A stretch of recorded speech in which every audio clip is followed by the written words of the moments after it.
Mike, welcome. It's good to see you. I'm excited for this conversation. Thank you so much. I'm so happy to be here.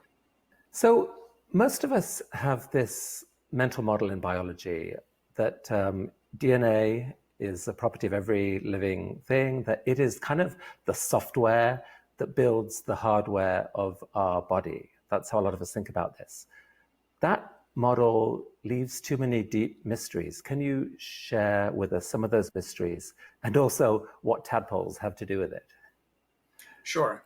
Yeah, I'd like to give you another perspective on this problem. So, one of the things that DNA does is specify the hardware of each cell. So, the DNA tells every cell what proteins it's supposed to have. And so, when you have tadpoles, for example, you see the kind of thing that most people think is sort of a progressive unrolling of the genome. Specific genes turn on and off.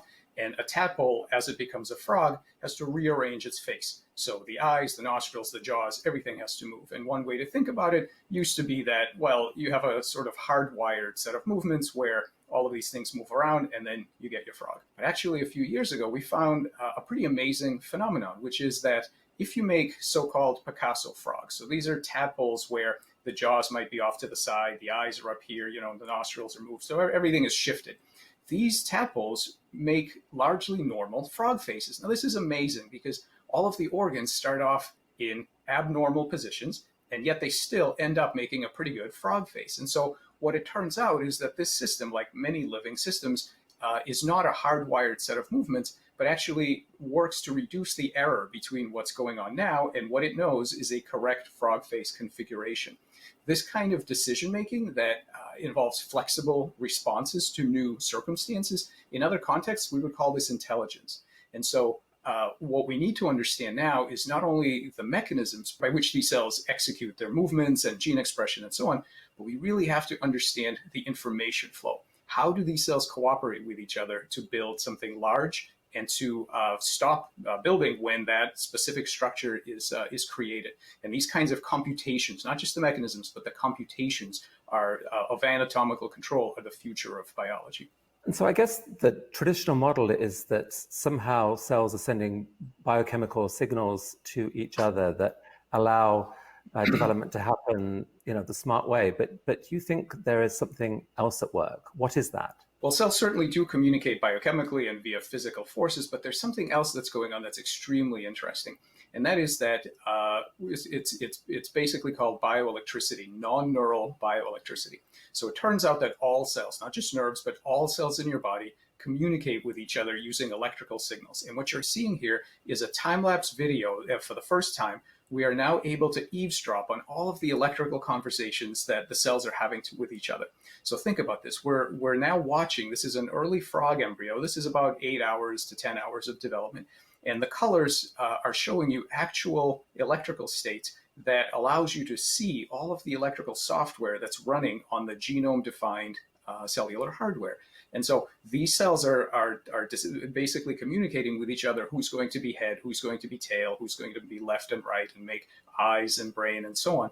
And so it is this software that allows these living systems to achieve specific goals such as building an embryo or regenerating a limb for animals that do this. And the ability to see these electrical conversations gives us some really remarkable opportunities to target or to rewrite the goals towards which these living systems are operating.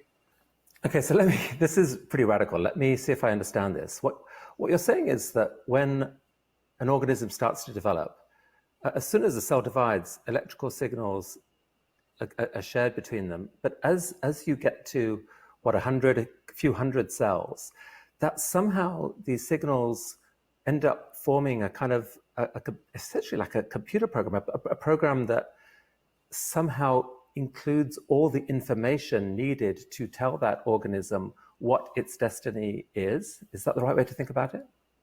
Yes, quite.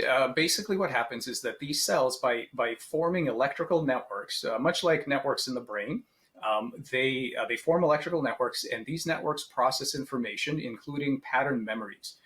They include representation of large-scale anatomical structures where various organs will go, what the different axes of the animal, front and back, head and tail are going to be, and these are literally held in the electrical circuits across large tissues in the same way that that brains hold, other kinds of memories and learning. So is this the right way to think about it? Because this seems to me such a big shift. I mean, when I first got a computer, I was in awe of the people who could kind of do so-called machine code, like the direct programming of individual bits in the computer. That was impossible for most mortals. To have a chance of controlling that computer, you'd have to program in a language, which was just a vastly simpler way of making big picture things happen. And if I understand you right, what you're saying is that most of biology today has sort of taken place trying to do the equivalent of machine code programming, of like understanding the biochemical signals between individual cells, when, wait a sec, holy crap, there's this language going on, this electrical language, which if you could understand that would give us a completely different set of insights into how organisms are development. Is that metaphor basically right? Yeah, this is exactly right. So if you think about the way programming was done in the 40s, in order to get your computer to do something different, you would physically have to shift the wires around. So you would have to go in there and rewire the hardware. You would have to interact with the hardware directly, and all of your strategies for manipulating that machine would be at the level of the hardware. And the reason we have this now amazing technology revolution, information sciences and so on, is because computer science moved from a focus on the hardware onto understanding that if your hardware is good enough, and I'm going to tell you that biological hardware is absolutely good enough, then you can interact with your system not by tweaking or rewiring the hardware, but actually you can take a step back and give it stimuli or inputs the way that you would give to a reprogrammable computer, and cause the cellular network to do something completely different than it would otherwise have done. So the ability to see these bioelectrical signals is giving us an entry point directly into the software that guides large-scale anatomy, which is a very different approach to medicine than to rewiring specific pathways inside of every cell.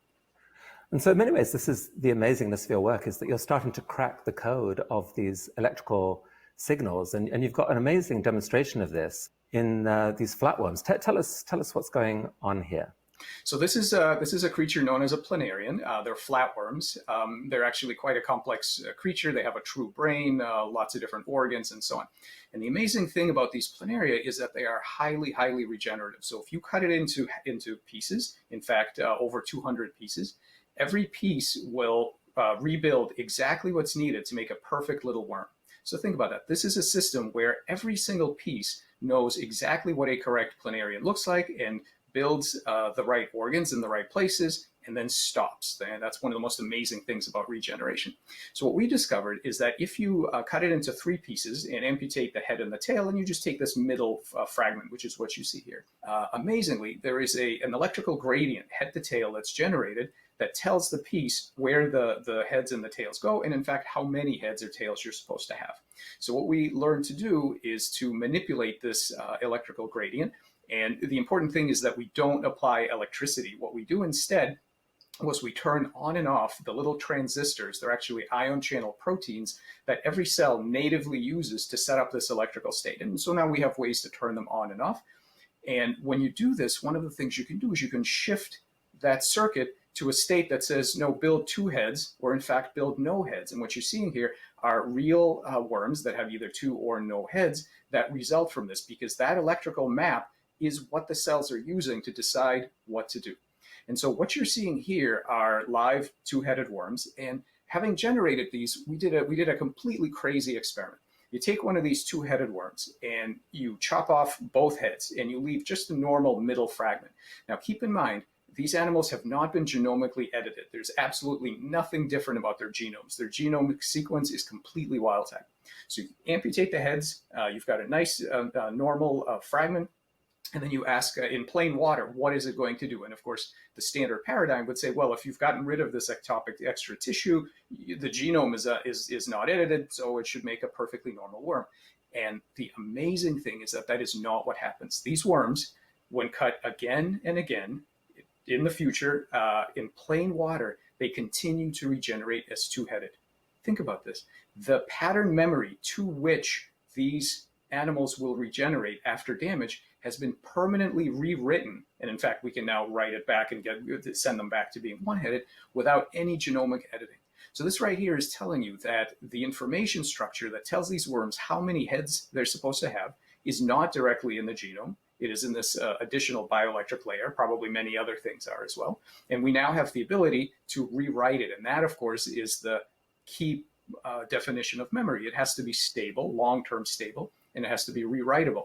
And we're now beginning to crack this morphogenetic code to ask, how is it that these tissues store a map of what to do, and how we can go in and rewrite that map to new outcomes. I mean, that seems incredibly compelling evidence that there's, that DNA is just not controlling the actual final shape of these organisms. That there's this whole other thing going on. And boy, if you could crack that code, what else could that lead to? By the way, just look at these ones. What is life like for a two-headed flatworm? I mean, it seems like it's a kind of a trade-off. Like, the good news is you have this amazing three-dimensional view of the world, but the bad news is you have to poop through both of your mouths. So the worms have these little tubes called pharynxes, and the tubes are sort of in the middle of the body, and they excrete through that. These animals are perfectly viable. They're completely happy, I think. The problem, however, is that the two heads don't cooperate all that well, and so they don't really eat very well. But if you manage to feed them by hand, they will go on forever. And in fact, you should know these worms are basically immortal. So these worms, because they are so highly regenerative, they have no age limit. And they're telling us that if we crack the secret of regeneration, which is not only growing new cells, but knowing when to stop. You see, this is absolutely crucial. If you can continue to exert this really profound control over the three-dimensional structures that the cells are working towards, you could defeat aging as well as traumatic injury and things like this. So one thing to keep in mind is that this ability to rewrite the large-scale anatomical structure of the body is not just some weird planarian trick. It's not just something that works in flatworms. So what you're seeing here is a tadpole with an eye and a gut. And what we've done is we've turned on very specific ion channels. So we basically just manipulated these little electrical transistors that are inside of cells. And we've imposed a state on some of these gut cells that's normally associated with building an eye. And as a result, what the cells do is they build an eye. These eyes are complete. They have optic nerve, lens, all the same retina, all the same stuff that an eye is supposed to have. They can see, by the way, out of these eyes. And what you're seeing here is that by triggering eye-building subroutines in the physiological software of the body, you can very, very easily tell it to build a complex organ. Now, this is important for biomedicine because we don't know how to micromanage the construction of an eye, and I think it's going to be a really long time before we can really bottom-up build things like eyes or hands and so on. But we don't need to, because the body already knows how to do it, and there are these subroutines that can be triggered by specific electrical patterns that we can find. And this is what we call cracking the bioelectric code. We can make eyes, we can make extra limbs. Here's one of our 5-legged tadpoles. We can make extra hearts. We're starting to crack the code to understand where are the subroutines in this software that we can trigger and build these complex organs long before we actually know how to micromanage the process at the cellular level.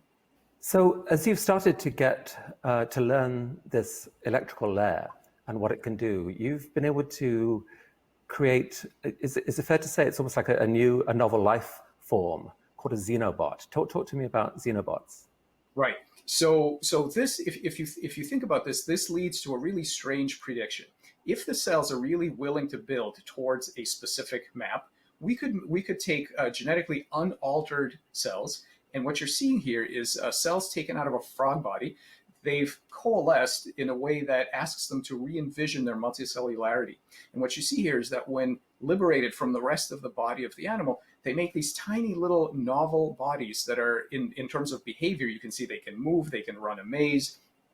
That are completely different from frogs or tadpoles. Frog cells, when asked to re-envision what kind of body they want to make, do something incredibly interesting. They use the hardware that their genetics gives them. For example, these little hairs, these little cilia that are normally used to redistribute mucus on the outside of a frog, those are genetically specified.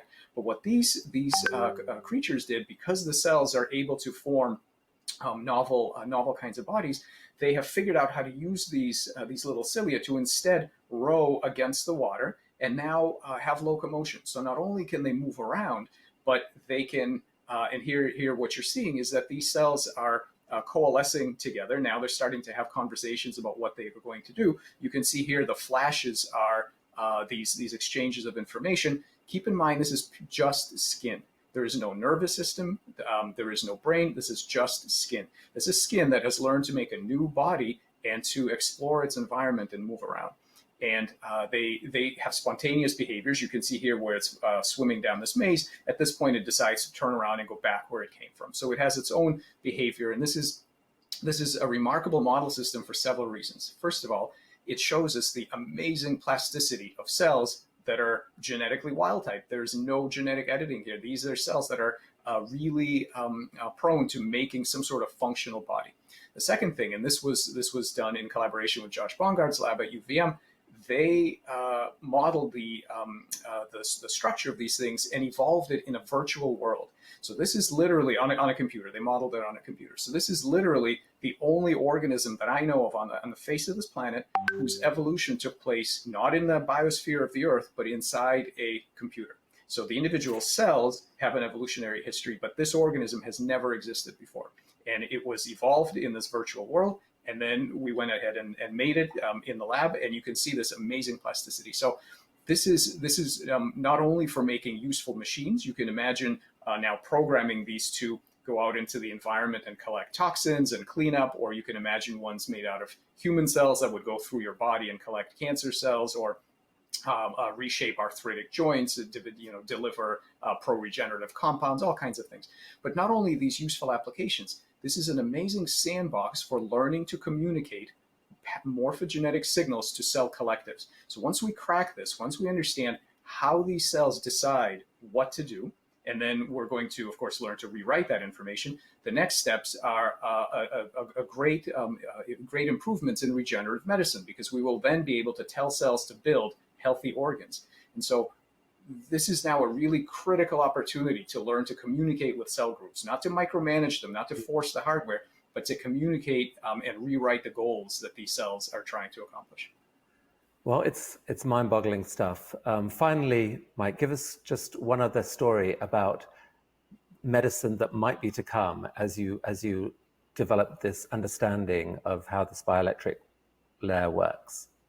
Yeah, this is incredibly exciting, because if you think about it, most of the problems of biomedicine, so birth defects, degenerative disease, aging, traumatic injury, even cancer, all boil down to one thing. Cells are not building what you would like them to build. And so if we understood how to communicate with these collectives and really rewrite their target morphologies, we would be able to normalize tumors. We would be able to repair birth defects, induce regeneration of limbs and other organs. And these are things we have already done in frog models. And so now the next really exciting step is to take this into mammalian cells and to really turn this into the next generation of regenerative medicine, where we learn to address all of these biomedical needs by communicating with the cell collectives and rewriting their bioelectric pattern memories.